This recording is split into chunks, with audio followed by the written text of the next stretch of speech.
الحمد للہ رب العالمین والصلاة والسلام علی سید المرسلین اما بعد فاعوذ باللہ من الشیطان الرجیم بسم اللہ الرحمن الرحیم الصلاة والسلام علیک یا رسول اللہ وعلی آلک واصحابک یا حبیب اللہ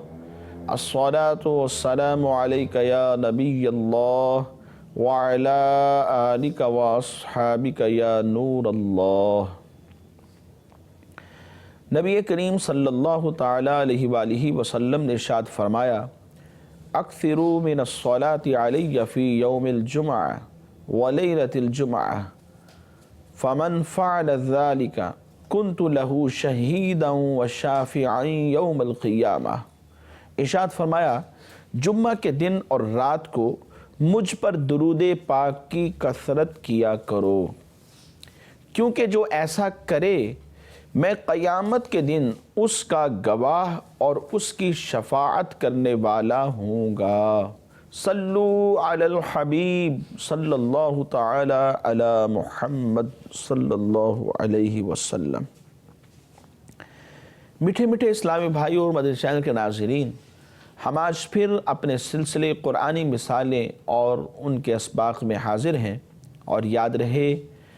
کہ قرآنی مثالوں کا تعلق غور و فکر اور نصیحت حاصل کرنے سے ہوتا ہے،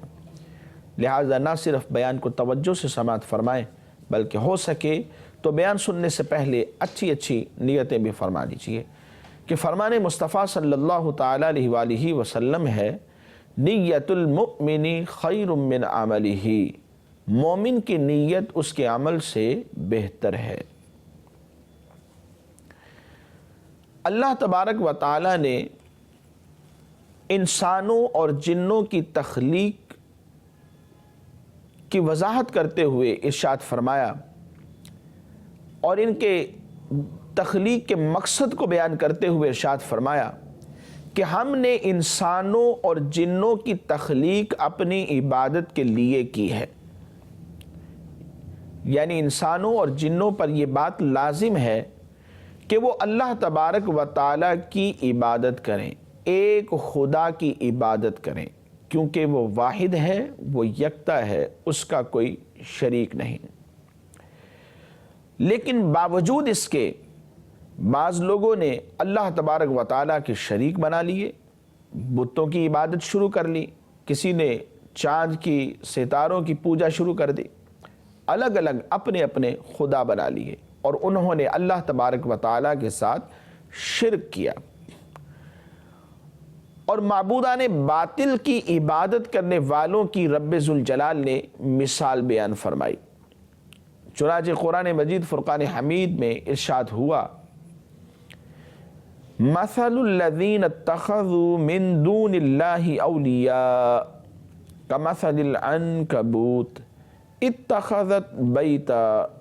وَإِنَّ أَوْهَنَ الْبُيُوتِ لَبَيْتُ الْعَنْكَبُوتِ لَوْ كَانُوا يَعْلَمُونَ۔ ترجمہ کنز الایمان، ان کی مثال جنہوں نے اللہ کے سوا اور مالک بنا لیے ہیں، مکڑی کی طرح ہے۔ اس نے جالے کا گھر بنایا، اور بے شک سب گھروں میں کمزور گھر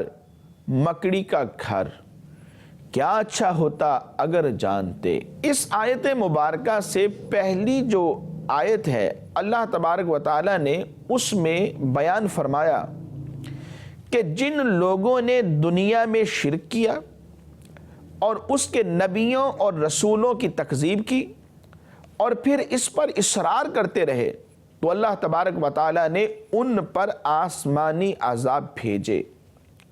اور ان عذابات کا تذکرہ اس انداز میں ارشاد فرمایا، تو ان میں ہر ایک کو ہم نے اس کے گناہ پر پکڑا، تو ان میں کسی پر ہم نے پتھراؤ بھیجا، اور ان میں سے کسی کو چنگھاڑنے آ لیا، اور ان میں کسی کو زمین میں دھنسا دیا، اور ان میں کسی کو ڈبو دیا، اور ارشاد فرمایا، اور اللہ کی شان نہ تھی کہ ان پر ظلم کرے، ہاں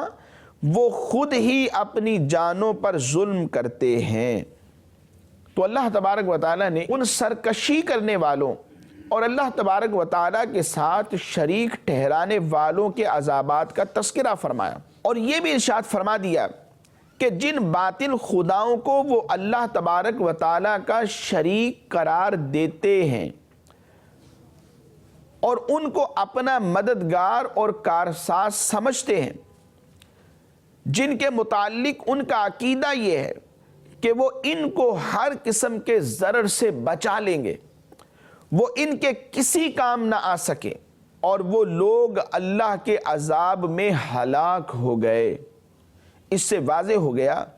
کہ مشرکین نے اللہ تبارک و تعالیٰ کو چھوڑ کر جو اور معبود بنا رکھے ہیں وہ بالکل بے پس اور لاچار ہیں، وہ کسی کے بھی کام نہیں آ سکتے۔ اس آیت میں اللہ تبارک و تعالیٰ نے اسی چیز کو اس مثال سے واضح کیا ہے کہ مشرکین کے خود ساختہ مددگار تو مکڑی کے جالوں کی طرح کمزور ہیں،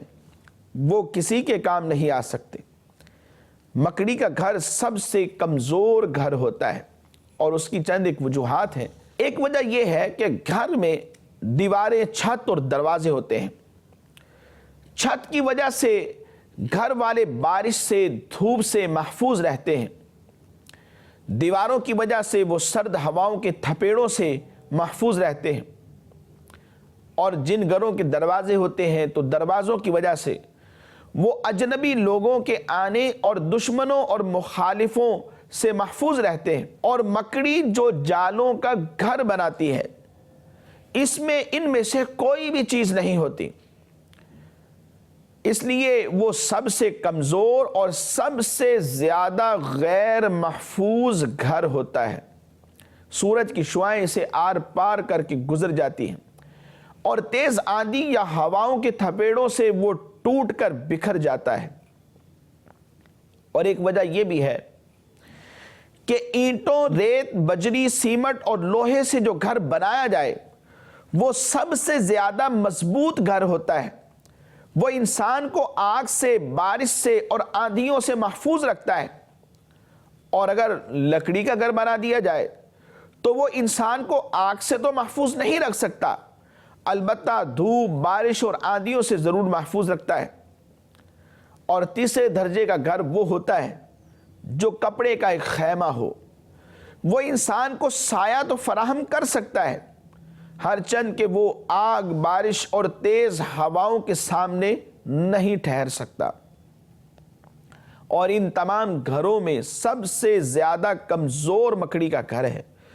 جو نہ صرف یہ کہ کسی آفت سے بچا نہیں سکتا بلکہ اس کو ثبات اور قرار بھی نہیں ہوتا۔ جس گھر میں مکڑی کے جالے لگے ہوں، جب گھر والا اپنے گھر کی صفائی کرتا ہے تو دیواروں سے مکڑی کے جالوں کو بھی صاف کر دیتا ہے۔ تو اللہ تبارک و تعالیٰ نے بتوں کی عبادت کو مکڑی کے گھر سے تشبیہ دی ہے، کیونکہ جس طرح تیز آندھی مکڑی کے جالوں کو اڑا کر لے جاتی ہے اور اس کو بکھرے ہوئے غبار کی طرح ریزہ ریزہ کر دیتی ہے، اسی طرح کفار نے بتوں کی خاطر جو عمل کیے ہیں وہ بھی قیامت کے دن ریزہ ریزہ کر دیے جائیں گے۔ قرآن مجید فرقان حمید میں اللہ تبارک و تعالی نے ارشاد فرمایا وَقَدِمْنَا إِلَى مَا عَمِلُوا مِنْ عَمَلٍ فَجَعَلْنَاهُ هَبَاءً مَنْثُورًا۔ ترجمہ کنز الایمان، ہم نے قصد فرما کر انہیں باریک باریک غبار کے بکھرے ہوئے ذرے کر دیا کہ روزن کی دھوپ میں نظر آئیں۔ مشرکین نے یہ اعتراض کیا کہ اللہ تبارک و تعالیٰ تو آسمان و زمین کا خالق و مالک ہے، تو مچھر، مکھی اور مکڑی ایسی چھوٹی چھوٹی حقیر چیزوں کی مثالیں کیوں دیتا ہے؟ اسے یہ کب زیب دیتا ہے کہ ایسی چھوٹی چھوٹی حقیر چیزوں کی مثالیں بیان فرمائے؟ تو مفسرین نے اس کا جواب دیا کہ مثال میں مثال دینے والے کی نہیں، بلکہ جس چیز کی مثال دی جائے اس کی رعایت کی جاتی ہے۔ اگر کسی عظیم چیز کی مثال دی جائے تو عظیم چیز سے دی جاتی ہے، اور اگر حقیر چیز کی مثال دی جائے تو وہ حقیر چیز سے دی جاتی ہے۔ مثلا کوئی شخص کسی کی غیبت کر رہا ہے تو کہا جائے گا تم مردار کا گوشت کھا رہے ہو۔ اس قول میں غائب شخص کو مردے کے ساتھ تشبیہ دی ہے، کیونکہ جس طرح مردہ کسی بات کو سنتا ہے نہ سمجھتا ہے نہ اس بات کا جواب دے سکتا ہے، اسی طرح تم جس طرح غیر موجود اور غائب شخص کا عیب بیان کر رہے ہو، وہ نہ اس وقت اس بات کو سن رہا ہے نہ سمجھ رہا ہے نہ اس بات کا جواب ہی دے سکتا ہے، گویا کہ وہ ایک مردے کی طرح ہے اور تم اس کا گوشت کھا رہے ہو اور اس کو پتہ نہیں کہ تم کیا کر رہے ہو، اور وہ اپنی مدافعت کرنے پر قدرت نہیں رکھتا۔ اس وجہ سے اللہ تبارک و تعالیٰ نے غیبت کو مردار کا گوشت کھانے کے مترادف قرار دیا اور ارشاد فرما دیا، اور ایک دوسرے کی غیبت نہ کرو، تم میں کوئی پسند رکھے گا کہ اپنے مرے بھائی کا گوشت کھائے؟ تو یہ تمہیں گوارا نہ ہوگا، اور اللہ سے ڈرو، بے شک اللہ بہت توبہ قبول کرنے والا مہربان ہے۔ اور ان مثالوں کے بعد اللہ تبارک و تعالیٰ نے یہ بات واضح فرما دی، وَتِلْكَ الْأَمْثَالُ نَضْرِبُهَا لِلنَّاسِ وَمَا يَعْقِلُهَا إِلَّا الْعَالِمُونَ، اور یہ مثالیں ہم لوگوں کے لیے بیان فرماتے ہیں اور انہیں نہیں سمجھتے مگر علم والے۔ یعنی جو غور و تفکر کرتے ہیں، جو علم رکھنے والے لوگ ہیں، وہ ان مثالوں سے ہر چیز کو سمجھ جاتے ہیں، اور جو رب ذوالجلال کا حکم ہوتا ہے وہ ان کے اذہان و قلوب کے اندر اتر جاتا ہے۔ علماء فرماتے ہیں کہ علماء ہی قرآن مجید میں دی گئی مثالوں کی صحت، حسن اور فائدے کو سمجھتے ہیں،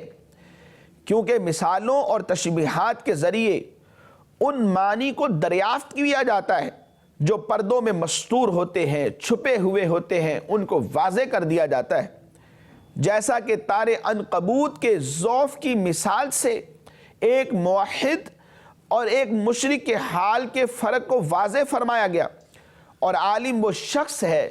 جو اپنی عقل سے اللہ کو جانے، اس کے احکام کی اطاعت کرے اور اس کی ناراضگی سے اجتناب کرے۔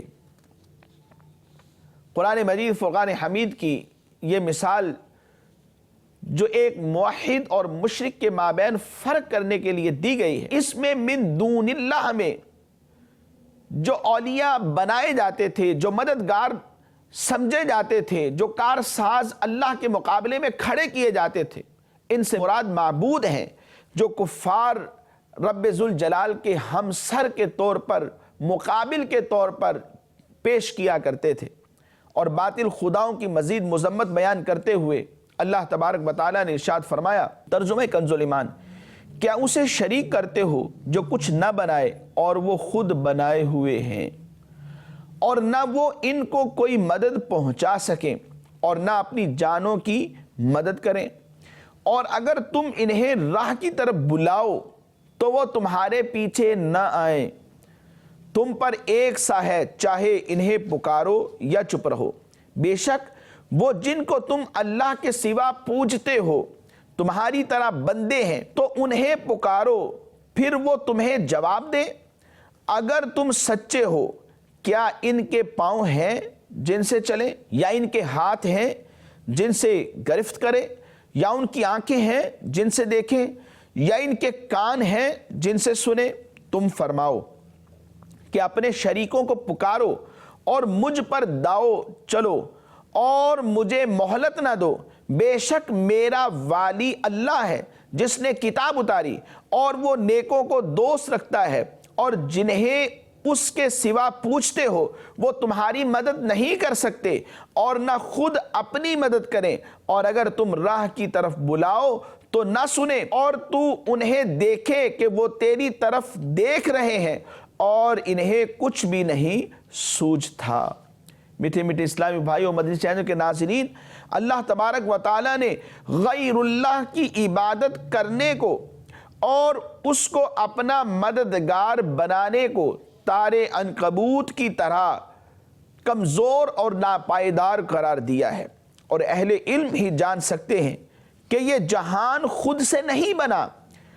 اس کا کوئی خالق ضرور ہے، اور تمام جہان میں صرف ایک نظام کا جاری ہونا یہ بتاتا ہے کہ اس کا ناظم واحد ہے، اس نظام کو چلانے والا ایک ہے، اور وہ خالق ہے، اور وہ ناظم واجب ہے اور قدیم ہے، اور اس جہان کو بنانے میں کوئی اس کا شریک ہے نہ اس کو چلانے میں کوئی اس کا شریک ہے۔ وہ سب کو پیدا کرتا ہے اور وہی سب کی مدد کرتا ہے، اس کے سوا کسی اور کو مددگار سمجھنا اور ماننا اور اس کو چھوڑ کر کسی اور کو اپنا ولی اور کارساز بنانا تار عنکبوت سے زیادہ کمزور اور باطل ہے، اور اللہ کے علاوہ کسی اور کو خدا ماننا شرک ہے۔ اور شرک کی تعریف کرتے ہوئے علماء اسلام فرماتے ہیں کہ شرک یہ ہے کہ خدا کی الوہیت میں کسی کو شریک کرنا، اس طرح کہ کسی کو واجب الوجود مان لینا جیسا کہ مجوسیوں کا عقیدہ ہے، یا خدا کے سوا کسی کو عبادت کا حقدار مان لینا جیسا کہ بت پرستوں کا خیال ہے۔ صدر الشریعہ رحمۃ اللہ تعالی علیہ آپ فرماتے ہیں کہ شرک کا معنی یہ ہے اللہ تبارک و تعالیٰ کے سوا کسی کو واجب الوجود یا مستحق عبادت جاننا، یعنی معبود ہونے میں دوسرے کو شریک کرنا، اور یہ کفر کی سب سے بدتر قسم ہے۔ اس کے سوا کوئی بات کیسی ہی شدید کفر ہو حقیقتاً شرک نہیں ہو سکتی، اور شرک کرنا گناہ ہے۔ اللہ تبارک و تعالیٰ نے قرآن مجید فرقان حمید میں ارشاد فرمایا، ان اللہ لا یغفر ان یشرک بہ ویغفر ما دون ذلک لمن یشاء، بے شک اللہ اسے نہیں بخشتا کہ اس کے ساتھ کفر کیا جائے، اور کفر سے نیچے جو کچھ جسے چاہے معاف فرما دیتا ہے۔ اور دوسری جگہ فرمایا، ان الشرک لظلم عظیم، بے شک شرک بڑا ظلم ہے۔ نبی پاک صلی اللہ تعالیٰ علیہ وآلہ وسلم نے ارشاد فرمایا، کیا میں تمہیں اکبر الکبائر یعنی سب سے بڑے گناہوں کے بارے میں نہ بتاؤں؟ وہ گناہ اللہ تبارک و تعالیٰ کا شریک ٹھہرانا، والدین کی نافرمانی کرنا ہے۔ یہ بات ارشاد فرماتے وقت آپ صلی اللہ تعالیٰ علیہ وآلہ وسلم ٹیک لگائے تشریف فرما تھے، پھر سیدھے ہو کر بیٹھ گئے اور ارشاد فرمایا، سن لو، اور جھوٹی گواہی دینا بھی بڑے گناہ ہے۔ پھر انہیں دہراتے رہے یہاں تک کہ ہم کہنے لگے کاش آپ صلی اللہ تعالیٰ علیہ وآلہ وسلم سکوت اختیار فرما لیں۔ اور دوسری حدیث مبارک میں نبی پاک صلی اللہ تعالیٰ علیہ وآلہ وسلم نے ارشاد فرمایا، ہلاکت میں ڈالنے والے 7 گناہوں سے اجتناب کرو۔ اور ایک اور روایت میں آپ نے فرمایا کہ ہلاکت میں ڈالنے والے 9 گناہ ہیں، اور پھر ان گناہوں میں اللہ تبارک و تعالیٰ کے ساتھ شریک ٹھہرانے والے کو بھی آپ نے ذکر فرمایا۔ میٹھے میٹھے اسلامی بھائی اور مدنی چینل کے ناظرین، آج کی مثال میں لفظ من دون اللہ استعمال ہوا، مثل الذین اتخذوا من دون اللہ۔ آئیے سمجھنے کی کوشش کرتے ہیں کہ من دون اللہ یہاں پر آیا ہے تو اس سے مراد معبودان باطل ہیں یا کچھ اور ہے۔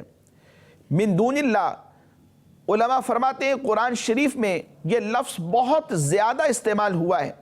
عبادت کے ساتھ بھی آیا ہے، تصرف اور مدد کے ساتھ بھی، ولی اور نصیر کے ساتھ بھی یہ استعمال ہوا ہے، شہید اور وکیل کے ساتھ بھی استعمال ہوا ہے، شفیع کے ساتھ بھی، ہدایت ضلالت کے ساتھ بھی، جیسے کہ قرآن مجید کی تلاوت کرنے والوں پر یہ بات مخفی نہیں ہے کہ یہ جملہ مختلف صورتوں میں استعمال کیا جاتا رہا ہے۔ اس لفظ دون کے معنی سوا اور علاوہ ہیں، مگر یہ معنی قرآن کی ہر آیت میں درست نہیں ہوتے۔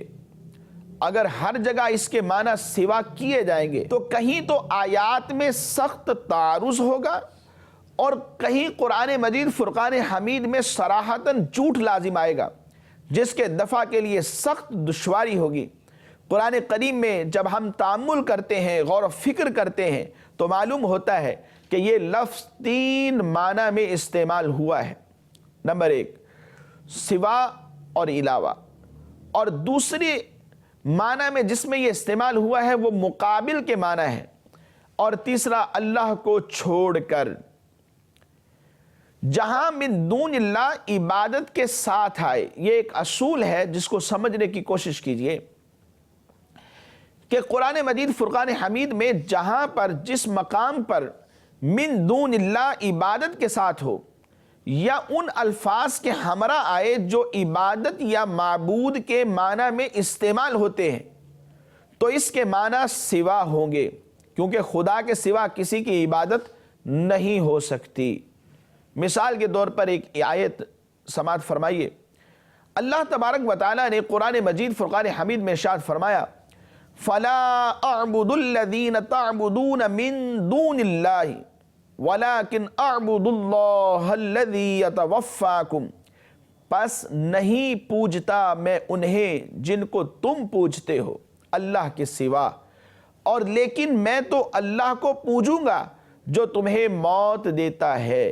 تو اس آیت مبارکہ میں من دون اللہ کا لفظ تعبدون یعنی عبادت کے ساتھ آیا ہے، اور بسا اوقات یہ بھی ہوتا ہے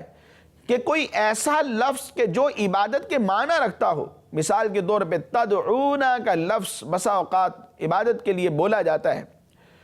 تو جب ایسے الفاظ کے ساتھ آئے تو تب بھی مراد من دون اللہ سے اللہ کے سوا ہوتے ہیں۔ اس کی مثال قرآن مجید فرقان حمید میں اس طرح بیان کی گئی قُلْ أَرَأَيْتُمْ شُرَكَاءَكُمُ الَّذِينَ تَدْعُونَ مِن دُونِ اللَّهِ أَرُونِي مَاذَا خَلَقُوا، فرماؤ کہ تمہارے وہ شرکاء جن کی تم پوجا کرتے ہو خدا کے سوا مجھے دکھاؤ کہ انہوں نے کیا پیدا کیا۔ رب تو پیدا کرنے والا ہے، رب تو خالق و مالک ہے، رازق ہے، یہ کیا دیتے ہیں، یہ کس چیز کے مالک ہے، انہوں نے کس چیز کی تخلیق کی ہے۔ گویا کہ غور و فکر کرنے کے لیے ہمارے پاس رب ذوالجلال کی تخلیق پر یہ آیت بھی کافی ہے، اور اس آیت مبارکہ میں لفظ تدعون استعمال ہوا اور اس کے بعد من دون اللہ آیا، اور ہر وہ مقام کہ جہاں پر من دون اللہ عبادت کے ساتھ ہو یا ان الفاظ کے ہمراہ آئے جو عبادت یا معبود کے معنی میں استعمال ہوئے ہوں، تو اس کے معنی سوا ہوں گے۔ اور بسا اوقات یہ بھی ہوتا ہے کہ دونا کا لفظ مدد یا نصرت یا دوستی کے ساتھ آتا ہے، اور اگر ایسا ہو تو وہاں اس کے معنی صرف سوا کے نہ ہوں گے بلکہ اللہ کے مقابل یا اللہ کو چھوڑ کر ہوں گے، یعنی اللہ کے سوا اللہ کے دشمن۔ اس تفسیر اور معنی میں کوئی دشواری نہ ہوگی۔ جیسے قرآن مجید فرقان حمید کی آیت مبارکہ میں اللہ تبارک و تعالی نے ارشاد فرمایا اللہ تتخذوا من دونی وکیلا، کہ میرے مقابل کسی کو وکیل نہ بناؤ، اور دوسری جگہ فرمایا ام اتخذوا من دون اللہ شفعاء، کیا ان لوگوں نے اللہ کے مقابل کچھ سفارشی بنا رکھے ہیں، اور تیسرے مقام پر فرمایا وما لکم من دون اللہ من ولی ولا نصیر، اور اللہ کے مقابل نہ تمہارا کوئی دوست ہے اور نہ مددگار۔ تو جہاں پر اللہ تبارک و تعالیٰ کی عبادت کا مفہوم نکلتا ہو تو وہاں پر بھی من دون اللہ آئے یا اللہ کے مقابل میں آئے تو تب بھی مراد مفہوم یہی ہے کہ گویا کہ اللہ تبارک و تعالیٰ کا کسی کو شریک بنا لیا۔ تو ان جیسی تمام ان آیتوں میں جہاں مدد، نصرت، ولایت، دوستی وغیرہ کے ساتھ لفظ دون آیا ہے، ان میں اس کے معنی صرف سوا یا علاوہ کے نہیں بلکہ وہ سوا مراد ہے جو رب تعالیٰ کا دشمن یا مقابل ہے، لہٰذا اس دون کے معنی مقابل کرنا نہایت ہی موزوں ہے۔ اور بعض مفسرین نے ان مقامات پر سوا کا ترجمہ کیا ہے، لیکن جہاں انہوں نے سوا کا ترجمہ کیا ہے وہاں پر بھی یہی مراد ہے کہ اللہ تبارک و تعالیٰ کو چھوڑ کر یا اللہ کے مقابل کچھ اور الہ بنا لینا۔ ہاں اگر اس جگہ دونا کے معنی سوا کیے جائیں تو آیات میں تعارض بھی ہوگا، کیونکہ مثلاً یہاں تو فرمایا گیا کہ رب کے سوا تمہارا کوئی والی اور مددگار نہیں، اور جو آیات ولی کی بحث میں پیش کی گئی وہاں فرمایا گیا تمہارا ولی اللہ اور رسول اور نیک مومنین ہے یا تمہارے ولی فرشتے ہیں۔ یہ فرمایا گیا کہ اے مولا اپنی طرف سے ہمارے مددگار فرما۔ اس تعارض کا اٹھانا بہت مشکل ہوگا، اور مزید یہ کہ اگر ان آیات میں دونا کے معنی سوا کیے جائیں تو عقل کے بالکل خلاف ہوگا اور رب کا کلام معاذ اللہ جھوٹا ہوگا۔ مثلا یہاں فرمایا گیا ام اتخذوا من دون اللہ شفعاء، انہوں نے خدا کے سوا سفارشی بنا لیے، حالانکہ یہ بات بالکل واضح ہے کہ سفارشی تو خدا کے سوا ہی ہوگا، خدا تو سفارشی ہو ہی نہیں سکتا۔ اسی طرح جہاں من دون اللہ کے معنی و مفہوم میں تفصیل ہے، یوں ہی ولی یا اولیاء کے اعتبارات بھی مختلف ہیں۔ مثلا کبھی ولی بمعنی قریب ہوتا ہے، کبھی دوست کے معنی آتا ہے، کبھی مددگار اور مالک کے معنی میں آتا ہے، جیسا کہ اللہ تبارک و تعالی نے ارشاد فرمایا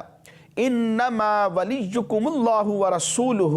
والذین آمنوا الذین یقیمون الصلاة ویؤتون الزکاة وہم راکعون، تمہارا دوست یا مددگار صرف اللہ اور اس کے رسول اور وہ مومن ہیں جو نماز قائم کرتے ہیں اور زکوٰۃ دیتے ہیں اور رکوع کرتے ہیں۔ اور دوسرے مقام پر فرمایا فَإِنَّ اللَّهَ هُوَ مَوْلَاهُ وَجِبْرِيلُ وَصَالِحُ الْمُؤْمِنِينَ وَالْمَلَائِكَةُ بَعْدَ ذَلِكَ ظَهِيرٌ، پس نبی کا مددگار اللہ ہے اور جبرائیل اور نیک مومن اور اس کے بعد فرشتے مددگار ہیں۔ اور اپنے مددگار تلاش کرنے کی دعا کی ترغیب تو خود رب ذوالجلال نے ارشاد فرمائی، قرآن مجید فرقان حمید میں ہے وَاجْعَل لَّنَا مِن لَّدُنْكَ وَلِيًّا وَاجْعَل لَّنَا مِن لَّدُنْكَ نَصِيرًا، بس بنا دے تو ہمارے لیے اپنے پاس سے والی اور بنا دے ہمارے لیے اپنے پاس سے مددگار۔ میٹھے میٹھے اسلامی بھائیوں، مدنی چینل کے ناظرین، اللہ تبارک و تعالیٰ کے خلاف، اللہ کے مقابل یا اس کے سوا کسی کو کھڑا کرنا یہ شرک ہے، جبکہ بطور عبادت کے ہو یا بطور عبادت کے نہ بھی ہو تب بھی وہ شرک ہی کہلائے گا، کیونکہ اللہ کے مقابل میں ہم اس کو لے کر آئیں گے۔ میٹھے میٹھے اسلامی بھائیوں، مدنی چینل کے ناظرین، آئیے آج کے سلسلے سے حاصل ہونے والے اسباق کی طرف نظر کرتے ہیں۔ آج کی مثال سے ہمیں یہ درس ملتا ہے کہ شرک اکبر الکبائر سے ہے، سب سے بڑا گناہ، اور اللہ تبارک و تعالیٰ کو سخت ناپسند ہے۔ اور شرک یہ ہے کہ اللہ تبارک و تعالیٰ کے سوا